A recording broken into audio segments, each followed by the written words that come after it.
Do you think you can still do these 5 things at 80? Really think about it. Not what society says, not what headlines imply, not what fear whispers in the background. If you can still do these 5 things at 80, you are not merely surviving the passage of time. You are winning at life. Most people are taught to fear aging.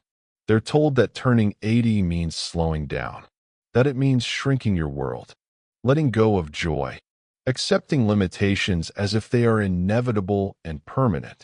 They're told that life after 80 is mostly about managing loss. Loss of strength, loss of relevance, loss of independence, loss of purpose. But that belief is wrong. It's not wisdom. It's conditioning. Reaching 80 is not the end of vitality. It's not a failure of the body or the mind. It's not a quiet fade into the background of life. Reaching 80 is evidence. Evidence of resilience. Evidence of survival. Evidence of adaptation, endurance, and lived experience. It is proof of how well and how deeply you have lived. Because the truth is this: not everyone gets the privilege of growing old. Aging is not a burden. It is a reward. And if you can still do these few simple but powerful things at 80, you are living proof that aging does not have to mean decline. It can mean clarity. It can mean confidence. It can mean peace. It can mean strength that no longer needs to be loud to be real. It can mean wisdom in motion. These signs are not about youth. They are not about perfection. They are not about competing with anyone younger than you. They go far deeper than physical ability. They reveal emotional intelligence, the ability to regulate, reflect, and respond rather than react. They reveal mental resilience, the strength to adapt, accept, and keep moving forward even when life has changed. They reveal a deep connection to life itself, an ability to stay engaged, curious, grateful, and present. These are not small things. They are the markers of someone who has learned how to live. And here's the most important part. You don't need all 5 to be extraordinary. You don't need to perform them perfectly. Even touching a few of them means you are doing something right. So stay with me until the end. Because by the end of this video, you may realize something society rarely tells you. 80 isn't old. 80 is refined strength. 80 is perspective. 80 is experience sharpened into wisdom. 80 is the age where life stops demanding and starts revealing. It's not the age of decline. It's the age of mastery. Now, let's begin. Point one of the clearest, quietest, and most powerful signs that you're winning at life after 80 is this. You can still walk without fear. Not rushing. Not proving anything. Just walking, calmly, confidently, and on your own terms. Walking may seem ordinary to younger people, but at this stage of life, it is extraordinary. Because walking at 80 is not just a physical act. It is a declaration. It means your legs, your balance, your heart, and your mind are still working together. It means coordination. It means trust. Trust in your body and trust in yourself. Most importantly, it means independence. When you can walk without assistance, you are not simply moving your body from one place to another. You are affirming your autonomy. You decide where you go. You decide when you leave. You decide how long you stay. You are not waiting to be pushed. You are not asking permission. You are not dependent on someone else's schedule. Every step you take sends a quiet message to the world and to yourself. I am still here, and I am still in control. Science supports this truth. Research consistently shows that regular walking improves circulation, strengthens the heart, sharpens the mind, supports balance, and slows physical decline. But walking means something even deeper than health. Walking keeps you connected to life itself. It connects you to the sound of birds in the morning, to the feel of fresh air on your face, to sunlight moving across the ground, to the rhythm of the world continuing, and you continuing with it. When you walk, you are not isolated. You are participating, and participation is what keeps the spirit young. Consider Helen. Helen is 83 years old. After knee surgery, her doctors told her to be cautious. They advised her to use a walker indefinitely and to accept that walking freely might no longer be possible. Helen listened, but she did not surrender. She began with just a few steps a day, down her driveway, then back again, slowly, carefully, intentionally. Some days were uncomfortable. Some days felt discouraging, but she showed up anyway. 1 year later, Helen walks half a mile every single morning. She doesn't walk fast. She doesn't walk to impress anyone. She walks because it makes her feel alive. She once said, "Walking didn't just give me back my legs. It gave me back my confidence." And that is the true power of walking after 80. It is not about speed. It is not about distance. It is not about comparing yourself to anyone else. It is about will. It is about choosing movement over fear, motion over surrender, life over limitation. When you walk upright, your posture changes, and so does your mindset. Your brain receives the signal, "I am capable." Mood improves. Confidence strengthens. The mind becomes clearer. Even memory benefits. Each step reinforces the message that you are still competent, still engaged, still part of the world. So if at 80 you can still stand tall, if you can still look ahead instead of down, if you can still move forward, even slowly, you are doing something remarkable. Every step is a victory. Every walk is a declaration. Every movement is proof that your body and spirit are still working together. Walking may look simple, but at this age, it is sacred. It is freedom in motion. It is independence made visible. It is the quiet, undeniable proof that you are not giving in to time. And if you can still walk without fear, you are not just aging. You are winning at life. Another profound and often overlooked sign that you're winning at life after 80 is this: you can still remember, you can still reflect, and you can still learn. These abilities are not small. They are the foundation of identity.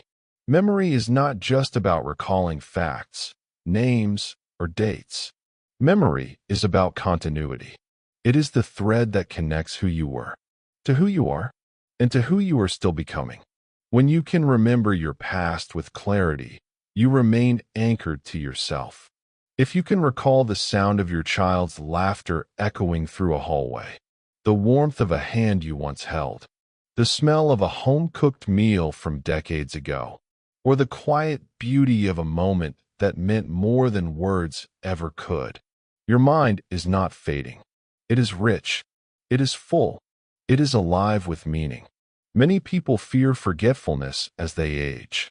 They worry that losing memories means losing themselves. But memory is not measured only by accuracy. It is measured by presence.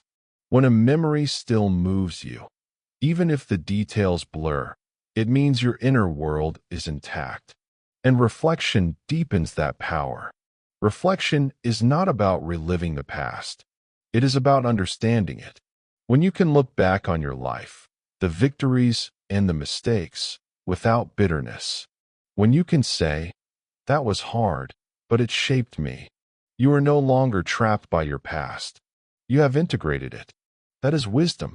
Learning, at this stage of life, is equally powerful. You do not need to prove anything to anyone. You do not need to chase achievements or credentials. Learning now is not about ambition. It is about engagement. It is about keeping the mind awake and curious. Even the smallest acts of learning matter. Reading a book you've never read before, trying a new recipe, figuring out how to use a new phone feature, watching a documentary on a topic you know nothing about. Each of these moments tells your brain something important. I am still growing. Every time you learn something new, you reinforce your sense of purpose. You remind yourself that life is still unfolding, and you are still part of it. Consider Robert. Robert is 81 years old. After retiring, he didn't feel the need to slow his mind just because his career had ended. Instead, he enrolled in online history courses, not to earn a degree, not to impress anyone, not to prepare for a new job. He did it for curiosity. He did it because learning made him feel alive.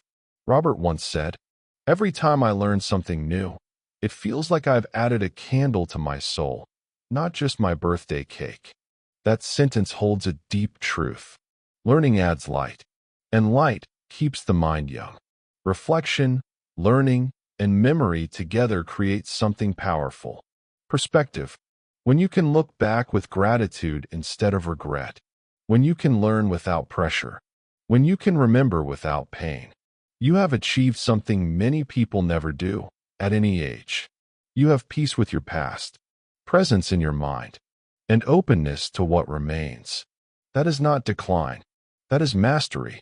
That is wisdom earned, not lost. And if at 80 you can still remember with warmth, reflect with clarity, and learn with curiosity, you are not just aging well. You are winning at life. Winning at life after 80 does not mean doing everything alone. That idea, that strength only counts if it's solitary, is a misunderstanding. True strength at this stage of life is not about independence at all costs. It is about dignity. If you can still care for yourself in meaningful ways, dressing comfortably, eating mindfully, maintaining personal hygiene, organizing your space, you are protecting something far more important than physical ability. You are protecting self-respect. Self-care after 80 is not about appearance. It is about agency. It is the ability to make choices about your own body, your own comfort, and your own environment. Many older adults do not lose confidence because of illness or physical change. They lose it because they feel rushed. Rushed through meals. Rushed through conversations. Rushed through routines that once gave them peace. They feel dismissed. They feel invisible. They feel like their pace is inconvenient. And over time, that erodes dignity. When you care for yourself at your own rhythm, slowly, intentionally, without apology, you reclaim your worth. You are saying, "My life still deserves care. My body still deserves respect. My time still matters." Even the smallest routines reinforce this truth. Choosing clothes that feel comfortable and reflect who you are. Taking the time to wash your face or comb your hair, not for others, but for yourself. Preparing a simple meal and eating it calmly, without being rushed. Keeping your living space orderly, familiar, and peaceful. These are not trivial acts. They are anchors. They remind you that you are still the steward of your life. Dignity is not about perfection. It is not about doing everything the way you once did it. It is not about pretending nothing has changed. Dignity is about intention. It is about choosing care over neglect, presence over haste, respect over resignation. There is profound strength in accepting help when needed, and equally profound strength in maintaining control where you can. When you decide how your day begins, when you choose what you wear, when you participate in your own care instead of being passive within it, you are not losing independence. You are redefining it. And that redefinition is one of the greatest victories of aging well. If at 80 you can still say, "I care for myself, in my own way, at my own pace," you are honoring your body. You are honoring your journey. You are honoring the life you have lived. And that is not just surviving. That is winning, with dignity intact. Longevity research points to many factors: nutrition, movement, sleep, medical care. But again and again, one truth rises above the rest. Connection matters more than almost anything else. Not perfection, not productivity, not youth. Connection. If at 80 you can still talk openly, listen deeply, laugh freely, and share your stories, you are not merely getting by. You are thriving. Human connection is not a luxury. It is a biological and emotional need. It keeps the brain stimulated. It keeps the heart engaged. It keeps the spirit from turning inward and dim. When people disconnect, decline accelerates, not because they are weak, but because they are alone. Isolation quietly drains energy. It shortens attention. It dulls curiosity. It makes time feel heavier. Connection does the opposite. It lightens the load. And the good news is this: connection does not require a large social circle. It does not require constant activity or busy schedules. It requires meaning. A phone call with someone who truly listens. A conversation with a neighbor that goes beyond small talk. A shared memory that brings laughter or quiet understanding. Even brief interactions can nourish the soul when they are real. Connection is not about how many people surround you. It is about whether you feel seen. At 80, you carry stories that no one else can tell. Stories of love and loss, of change and resilience, of moments that shaped decades. When you share those stories, you give meaning to your life and to the lives of others. And when you listen, truly listen, you remain part of the living exchange of humanity. Listening itself is a form of connection. It says, I am still engaged. I still care. Laughter matters too. Laughter relaxes the body. It lowers stress. It reminds the nervous system that life still contains joy. Even a gentle smile or a shared joke can shift an entire day. Many older adults believe they should withdraw, that they are a burden or that their time has passed. That belief is false. Your presence matters. Your words matter. Your attention matters. Your experience matters. When you stay connected, you stay alive in ways no medicine can replicate.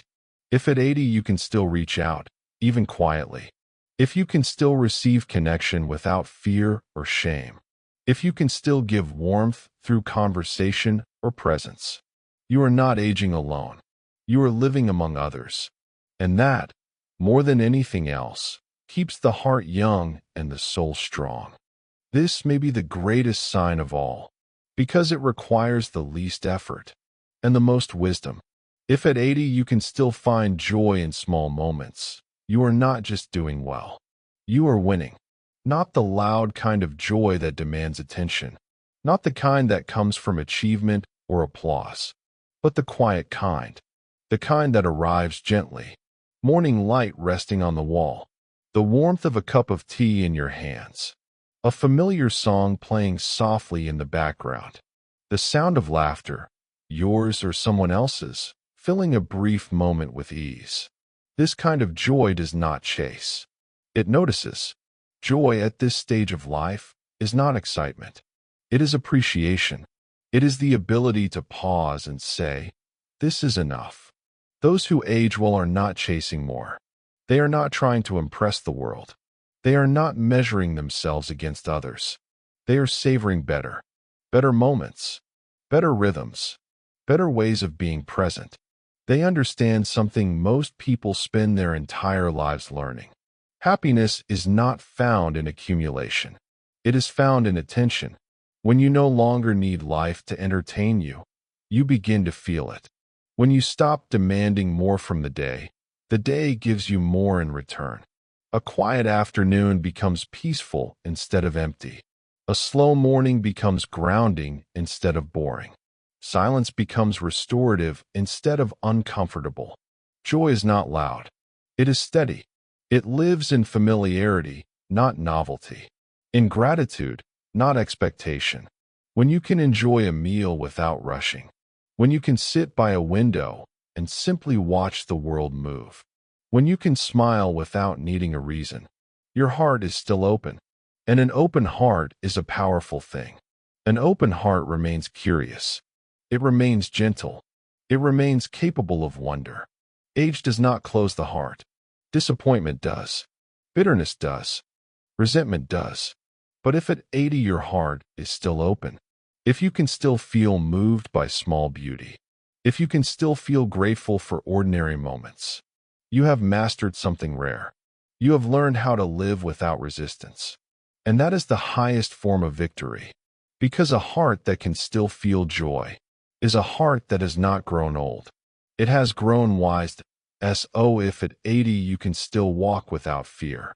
If you can still remember with clarity and reflect with understanding. if you can still care for yourself with dignity, if you can still connect with others in meaningful ways, and if you can still find joy in simplicity, then understand this clearly. You are not just aging. You are succeeding. You are doing something many people never learn how to do at any age. You are living with intention. Growing older is not about losing life. It is not about shrinking into the background. It is not about becoming less. Growing older is about refinement. It is about shedding what no longer matters and holding on to what does. It is about replacing urgency with presence, noise with clarity, proving with peace. It is about learning that strength does not always look like speed, that wisdom does not need to be loud, and that a meaningful life is not measured by how much you do, but by how deeply you live. At 80, you have earned the right to move at your own pace, to choose what matters, to let go of what doesn't. And if you are doing even a few of these things, you are not behind. You are not failing. You are not declining. You are demonstrating what it means to age well. So if this message resonated with you, share it with someone who needs to hear it, someone who may be doubting themselves, someone who believes aging only means loss, because the truth deserves to be passed on. Aging well isn't rare. It's intentional, and it begins with recognizing that growing older is not the end of life. It is the art of mastering it.